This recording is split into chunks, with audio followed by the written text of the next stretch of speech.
आँखाबाट आँसु झार्दै घर घरमा राजाको सवारीमा घर घरमा तपाईको कलश राखेका छन्। आज राजा नहुँदा कस्तो भयो देश? इन्डिया जान्छन् प्रचण्ड, हेर्नुहोस् त अस्ति कस्तो थियो हालत। प्रचण्डलाई यहाँबाट भन्न चाहन्छु, तपाई बेलायतको ओलिभर क्रम्बेल बन्ने हो कि कम्बोडियाको थ्यू साम्पाङ बन्ने हो, तपाईहरूको हातमा छ।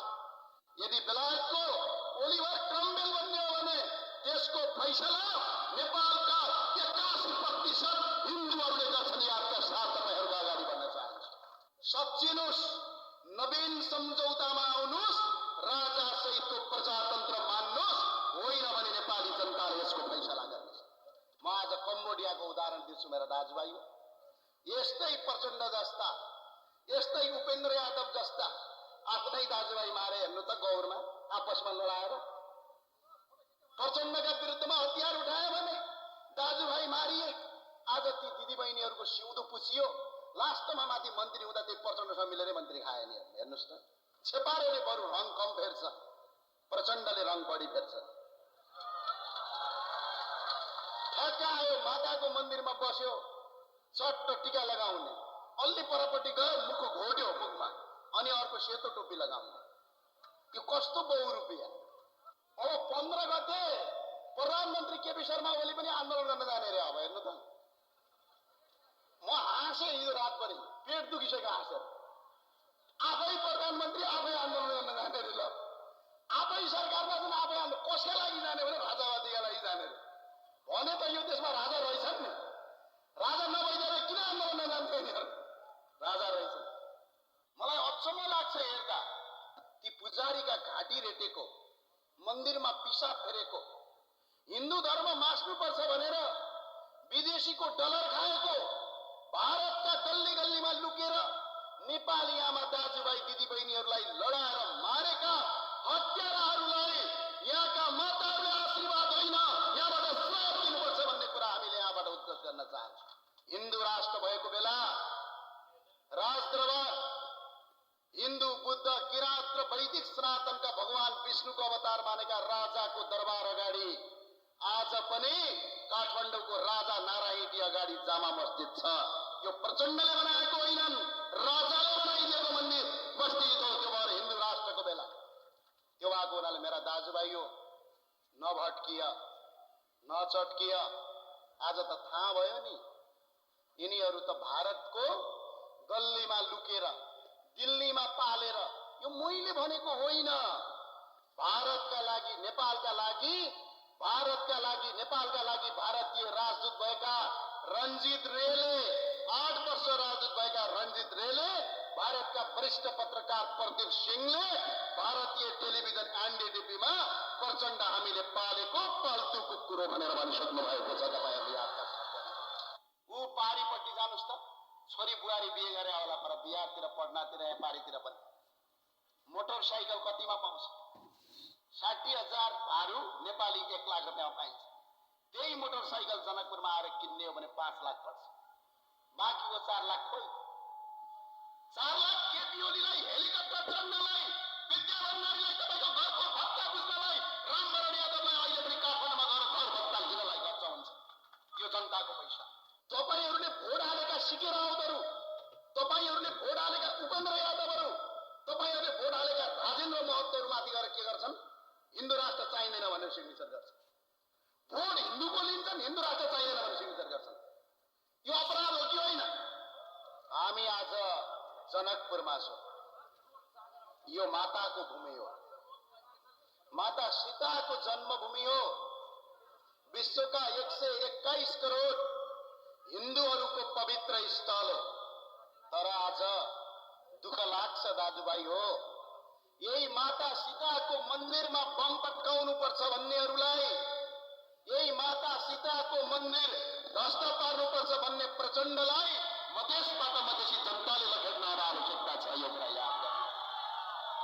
आज धर्मको नाममा माताको मन्दिरमा गएर पूजा गर्नुहुन्छ।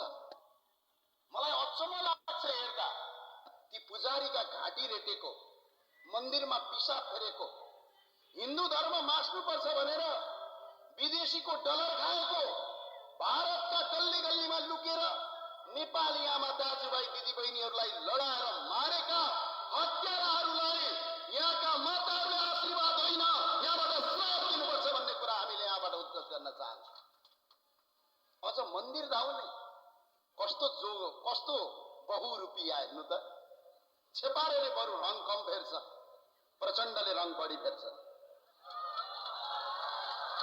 ठ्याक्क आयो माताको मन्दिरमा बस्यो, चट्ट टीका लगाउने, अलि परपट्टि गयो मुख घोट्यो मुखमा, अनि अर्को सेतो टोपी लगाउने।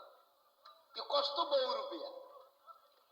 आज पनि भन्छु म, मुसलमान दाजुभाइहरूले जुन आफ्नो मुस्लिम धर्म छ त्यो धर्म यदि कसैले रक्षा गर्छ भने हिन्दूहरूले नै रक्षा गर्छन् भन्ने कुरा नेपालको इतिहासले देखाएको छ। यो देश हिन्दू राष्ट्र भएको बेला राजदरबार हिन्दू, बुद्ध, किराँत र वैदिक सनातनका भगवान विष्णुको अवतार मानेका राजाको दरबार अगाडि आज पनि काठमाडौँको राजा नारायणी अगाडि जामा मस्जिद छ। यो प्रचण्डले बनाएको होइनन्, राजाले बनाइदिएको मन्दिर मस्जिद हो। त्यो भएर हिन्दू राष्ट्रको बेला त्यो भएको हुनाले मेरा दाजुभाइ हो, नभट्किय नचट्किय। आज त थाहा भयो नि, यिनीहरू त भारतको गल्लीमा लुकेर दिल्लीमा पालेर, यो मैले भनेको होइन, भारतका लागि नेपालका लागि भारतीय राजदूत भएका रञ्जित रेले, 8 वर्ष राजदूत भएका रञ्जित रेले, भारतका वरिष्ठ पत्रकार प्रदीप सिंहले भारतीय टेलिभिजन एनडीटीभीमा प्रचण्ड हामीले पालेको पाल्तु कुकुर हो भनेर भनिसक्नु भएको छ। तपाईहरुले याद गर्नु, यसको जवाब चाहिन्छ। प्रचण्डलाई यहाँबाट भन्न चाहन्छु, तपाईं बेलायतको ओलिभर क्रम्बेल बन्ने हो कि कम्बोडियाको ख्यू साम्पान बन्ने हो, तपाईहरुको हातमा छ। यदि बेलायतको ओलिभर क्रम्बेल बन्ने हो भने त्यसको फैसला नेपालका 81% हिन्दूहरूले गर्छन्। यादका साथ तपाईहरुको अगाडि भन्न चाहन्छु। यदि कम्बोडियाको ख्यू साम्पान बन्ने हो भने तपाईहरुको हातमा छ। हामीले भनेका छौं, सच्चिनुस्, नवीन सम्झौतामा आउनुस्, राजा सहितको प्रजातन्त्र मान्नुस्, होइन भने नेपाली जनताले यसको फैसला गर्नेछ। म आज कम्बोडियाको उदाहरण दिन्छु मेरा दाजुभाइ। यस्तै प्रचण्ड जस्ता, यस्तै उपेन्द्र यादव जस्ता आफ्नै दाजुभाइ मारे हेर्नु त, गौरमा आपसमा लडाएर प्रचण्डका विरुद्धमा हतियार उठाए भने दाजुभाइ मारिए। आज ती दिदीबहिनीहरूको सिउँदो पुछियो, लास्टमा माथि मन्त्री हुँदा त्यही प्रचण्डसँग मिलेरै मन्त्री खाए नि। हेर्नुस् त, यो कस्तो अचम्म। दाइ भाइ लडाएको छ, दिदीबहिनी लडाएको छ, जात जातमा लडाएको छ।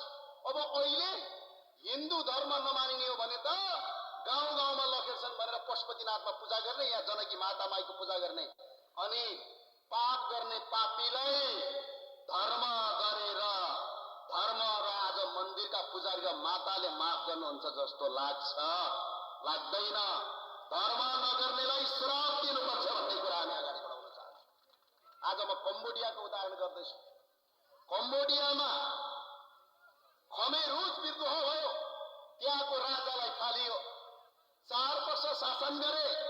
ती शासन गर्ने मान्छे ख्यू साम्फान र नुवान चेईले जम्मा 4 वर्षमा 20 लाख भन्दा बढी बुद्ध धर्मावलम्बीको नरसंहार गरे, 20 लाख मान्छे मारिदिए। यिनीहरू को थिए? अति माओवादी थिए तिनीहरू। यदि प्रचण्डको हिम्मत थियो, यदि प्रचण्डको दम हुन्थ्यो, यदि प्रचण्डले गर्न चाहेको भए जसरी कम्बोडियामा ख्यू साम्पानले त्यहाँका बुद्ध धर्मावलम्बीहरूलाई मारे, त्यसै गरी यिनीहरूले नेपालका हिन्दू मार्ने थिए। तर यिनको ह्याउ भएन, यिनको दम भएन, यिनको क्षमता भएन। 64 सालमा पनि जनताले यिनलाई पत्याएन। तपाईका साथीहरु, यिनीहरू आज मधेसका दाजुभाइलाई म भन्न चाहन्छु, किसान कति हुनुहुन्छ हात उठाउनु त खै, वरपर हेर्न चाहन्छु। म तपाईँ साँच्चै किसान हो कि हात मात्रै उठाओ। उखु छ आज पनि घरमा, जुट छ। राजाले जुट मिल बनाइदिनु भएको थियो, घर घरमा जुट लगाउनु हुन्थ्यो, मजाले पैसा आउँथ्यो।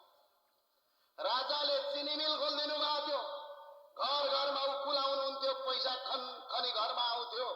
बारी बिहारतिर उत्तर प्रदेशतिरका तपाईका सम्धिहरूले बेटीका विवाह गर्ने भन्दा जनकपुर गर्ने नेपाल गर्ने, किनकि त्यहाँ उक्कु फ्याक्ट्री छ, छोरीले ज्वाइँले खेती गर्छ, पैसा कमाउँछ, मेरो छोरीले सुख सयल पाउँछ भनेर छोरी नेपालमा बिहे गर्छ।